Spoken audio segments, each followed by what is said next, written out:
बच्चों, आप सभी का स्वागत है आपके अपने YouTube channel Aftab study classes में। आपके सामने एक क्वेश्चन लिखा हुआ है। ठीक है, ये क्वेश्चन जो है क्लास 10 के लिए बहुत ज़्यादा इंपॉर्टेंट है। पहले तो सबसे पहले हम लोग क्वेश्चन को पढ़ते हैं। क्वेश्चन क्या कह रहा है? क्वेश्चन आपसे कह रहा है यहाँ पर, यदि बिंदु 1,4 (-2 -3,16) संरेख हो तो ए का मान ज्ञात कीजिए। हमसे कह दिया गया कि बिंदु संरेख हैं तो मान ज्ञात कीजिए। ठीक है, अब मैं आपको पहले फॉर्मूला लिख देता हूँ। लगाएंगे सवाल कैसे? देखिए, 2 अंक का आया है, केवल एग्जाम में आया हुआ है। ठीक है, ये हम लिख देंगे पहले, यदि बिंदु संरेख हो तो एक फॉर्मूला होता है। क्या होता है? x1 y2 minus y3 plus x2 y3 minus y1 plus x3 y1 minus y2 बराबर 0। ये होता है आपका एक फॉर्मूला। अगर बिंदु संरेख हैं, यदि बिंदु कैसे हैं, यदि आपके बिंदु जो हैं संरेख हैं तो इसका ये फॉर्मूला होता है। ठीक है, यदि बिंदु संरेख हैं तो ये फॉर्मूला आपका होता है।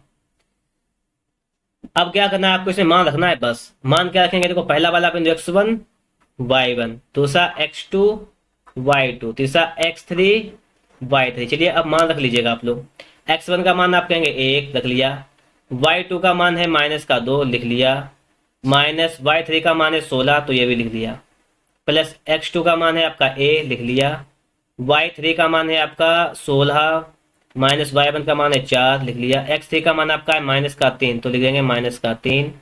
y1 है आपका 4 माइनस y2, माइनस लगाएंगे। अब देखो, y2 का मान भी माइनस में है, तो ये माइनस माइनस आपका हो जाएगा +2 बराबर हो जाएगा 0। बस इसको सॉल्व करना है। तो एक ये बचा अंदर में -18, इसको लिख लो। प्लस a, यहाँ बचा आपका 12, लिख लिया। -3, ये आपका है 4 2 6, इतना लिख लिया, बराबर हो जाएगा 0। -18 प्लस का 12a और माइनस का 6×18 बराबर 0। तो ये 12a -18 हो जाएगा, माइनस का 18 36 बराबर 0। तो यहाँ से आ जाएगा 12a बराबर आपका आ जाएगा 36। तो 12 36, 3 बार जाएगा, तो a का मान कितना जाएगा? 3। तो आपका a बराबर आ जाएगा आपका 3।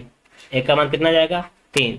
तो इस प्रकार से आप लोग सवाल को सॉल्व कर सकते हैं और इसमें आपको कोई प्रॉब्लम भी नहीं हुई होगी और आप लोग 2 नंबर को आसानी से प्राप्त भी कर सकते हैं। तो ये पिछली क्लास मतलब पूछे क्वेश्चन जो पिछले बार पूछे जा चुके हैं। तो आप लोगों को क्या करना है? बहुत ही बेहतरीन तरीके से सवालों को सीखना है। ठीक है, ताकि आप लोग उसको बेहतर तरीके से समझ सकें। कॉपी पर उसको नोट भी कर लीजिएगा। मिलेंगे आपको नेक्स्ट वीडियो में नेक्स्ट सवाल के साथ।